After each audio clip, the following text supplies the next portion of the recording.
જય શ્રી કૃષ્ણ મિત્રો, તો આવી ગયા સવી તમારા માટે એક નવો જ વિડિયો લઈને. વિડિયો ગમે તો લાઈક કરજો, શેર કરજો અને નવા હોય તો મારી ચેનલ શ્રેષ્ઠ વાતોને સબસ્ક્રાઇબ કરજો. તો વિડિયોની શરૂઆત કરીએ જરા પણ મોડું કર્યા વિના. હનુમાન ચાલીસા વાંચતી વખતે ન કરો આ 15 ભૂલો, તમારે ખરાબ પરિણામ ભોગવવા પડી શકે છે. બજરંગ બલીને પ્રસન્ન કરવા માટે મોટા ભાગના ભક્તો હનુમાન ચાલીસાનો પાઠ કરે છે. ખાસ કરીને મંગળવારે હનુમાન ચાલીસાનો પાઠ કરો. હનુમાન ચાલીસાથી ઇચ્છિત ફળ મળે છે. હનુમાન ચાલીસા માટે કોઈ ખાસ નિયમોની જરૂર નથી, પરંતુ કેટલીક નાની બાબતોનું ધ્યાન રાખવું જોઈએ તે જરૂરી છે.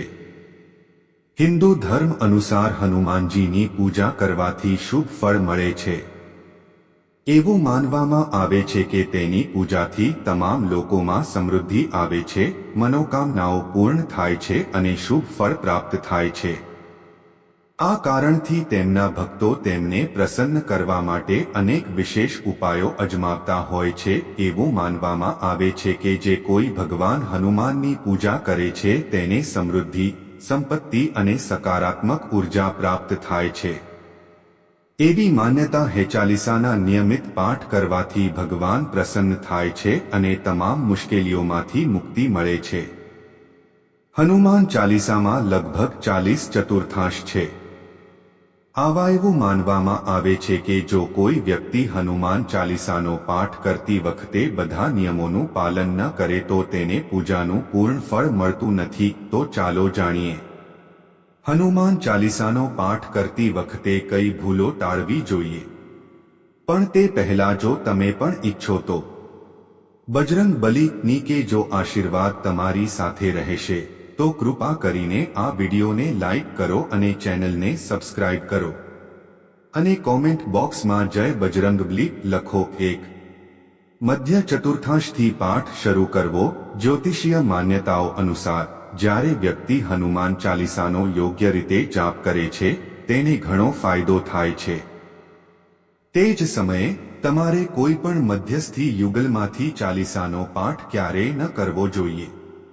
જો તમે હનુમાન ચાલીસા વાંચવા જઈ રહ્યા છો તેથી વ્યવસ્થિત રીતે બધું એકસાથે વાંચ્યા પછી જ તે જગ્યાએથી ઉઠવું જોઈએ.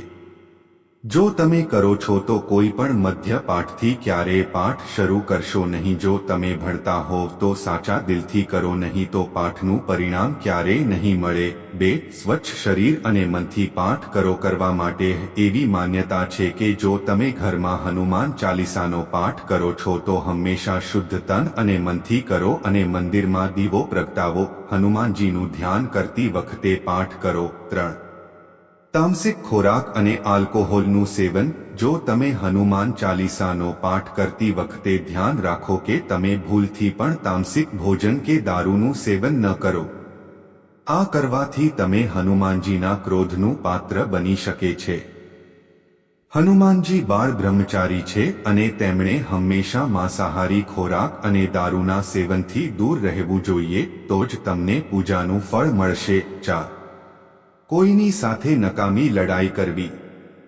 જો તમે હનુમાન ચાલીસાનો પાઠ કરીએ ધ્યાનમાં રાખો કે તમને ભૂલી જવાનું. કોઈ પણ નબળા વ્યક્તિને હેરાન ન કરો. ઇચ્છિત અને નિરર્થક કોઈએ ઝઘડો ન કરવો જોઈએ. જો તમે પણ હનુમાન ચાલીસાનો પાઠ કરો છો તો ધ્યાન રાખો કે તમારે કોઈનું અપમાન ન કરવું જોઈએ અને કોઈ માટે અપશબ્દોનો ઉપયોગ કરવો જોઈએ નહીં. જો તમે હનુમાન ચાલીસાનો પાઠ કરો છો તો તમારે ગરીબોને પરેશાન ન કરવા જોઈએ, પરંતુ ગરીબોની મદદ કરવી જોઈએ. 5. જીવનસાથીને છોડીને અન્ય કોઈ સંબંધમાં આવવું. જો તમે પરિણીત છો અને હનુમાન ચાલીસાનો પાઠ કરો છો તો તમારે તમારા જીવનસાથી સાથે સંબંધ તોડવો જોઈએ નહીં. બીજા કોઈની સાથે સંબંધ સ્થાપિત કરવાનો વિચાર ન કરવો જોઈએ. જે લોકો આવું કરે છે તેમને હનુમાન ચાલીસાનું ક્યારેય શુભ ફળ મળતું નથી.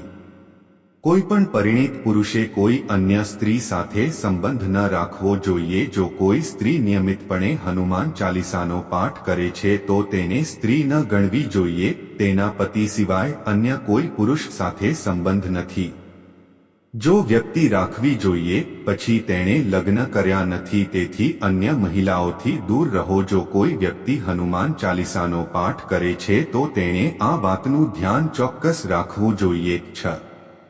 ગરીબો અને જાનવરોને પરેશાન ન કરવા જોઈએ. જો તમે તમારા ઘરની સમૃદ્ધિ માટે હનુમાન ચાલીસાનો પાઠ કરો છો તો તમારે ભૂલથી પણ કોઈ જાનવર કે જાનવરને દુઃખ ન આપવું જોઈએ. ગરીબોને હેરાન ન કરો.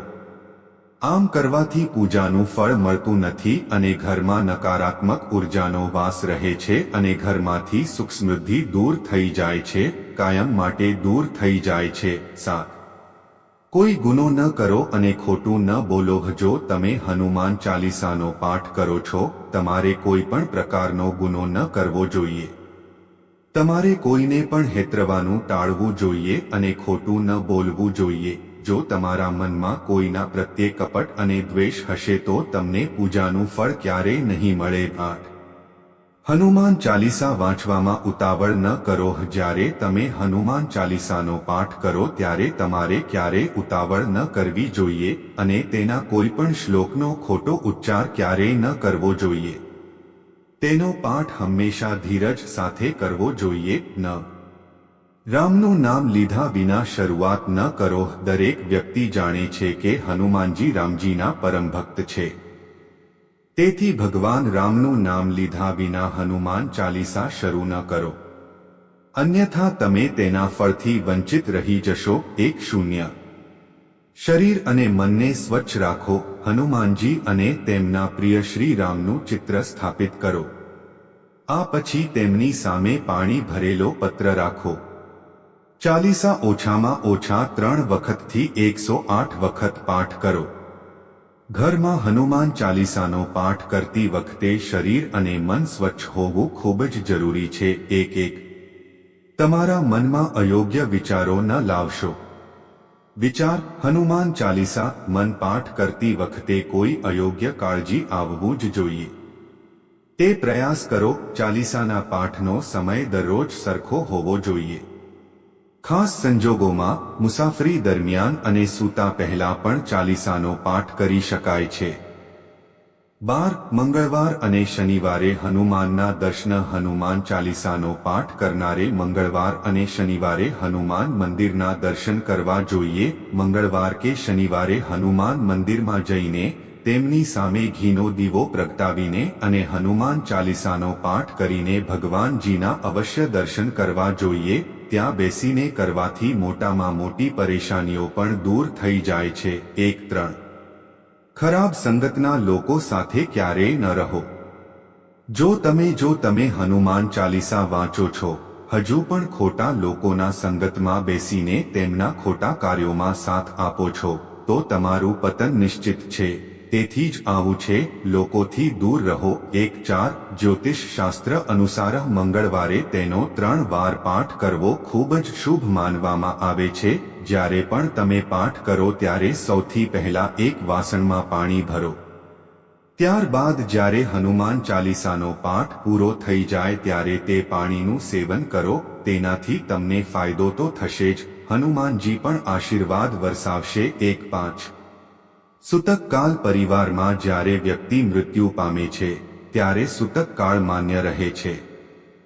આ સૂતક કાળ જ્યાં સુધી ચાલશે ત્યાં સુધી આપણને હનુમાન સહિત અન્ય કોઈ સમસ્યા નહીં થાય. દેવી દેવતાઓની પૂજા ન કરવી જોઈએ. આ સમયગાળા દરમિયાન મંદિરમાં પ્રવેશ પણ ન કરો. મિત્રો, વિડિયો પસંદ આવ્યો હોય તો લાઈક કરો, શેર કરો અને નવા હોય તો મારી ચેનલને સબસ્ક્રાઇબ કરી દેજો. આભાર.